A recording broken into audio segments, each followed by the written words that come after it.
Hi,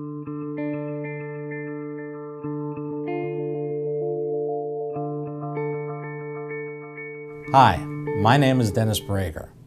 Here at Brager Tax Law Group, we do one thing and one thing only. We represent clients who have tax problems with either the Internal Revenue Service or one of the California state taxing authorities, such as the Employment Development Department, the Franchise Tax Board, or the State Board of Equalization. This video is part of a multi-part series on foreign bank accounts and foreign bank account reporting. Today we're going to be talking about the IRS's Tax Amnesty Program. Sometimes this program is referred to by the IRS as an Offshore Voluntary Disclosure Program, OVDP, or OVDI, Offshore Voluntary Disclosure Initiative. As we sit here in 2012, we're in the third version of the IRS's tax amnesty. The first question is, who qualifies to enter the IRS's tax amnesty program? Basically, there are only two qualifications. You cannot currently be under audit by the Internal Revenue Service or have been notified that the IRS intends to audit you.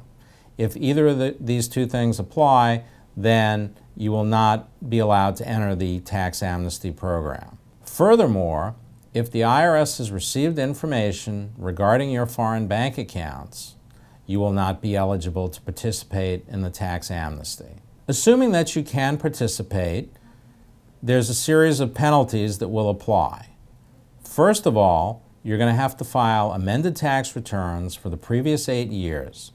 In those tax returns, you're going to have to report all of the offshore income which had not previously been reported. You'll pay the tax. You'll pay a penalty called an accuracy-related penalty of 20% of the tax, and on top of that, you will pay interest on those amounts. You're going to be required to pay a penalty equal to 27.5% of your offshore asset base.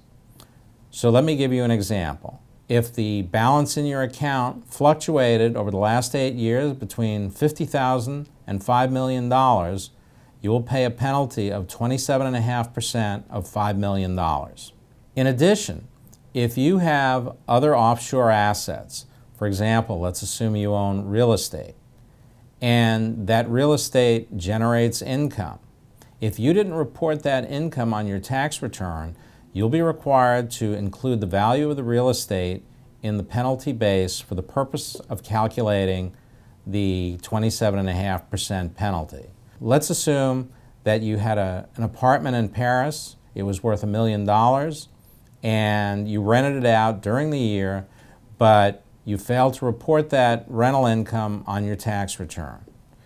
In that situation, you would add the $1 million apartment to the $5 million bank account. Your penalty base would be $6 million, and you would pay a penalty equal to 27.5% of the $6 million in that account.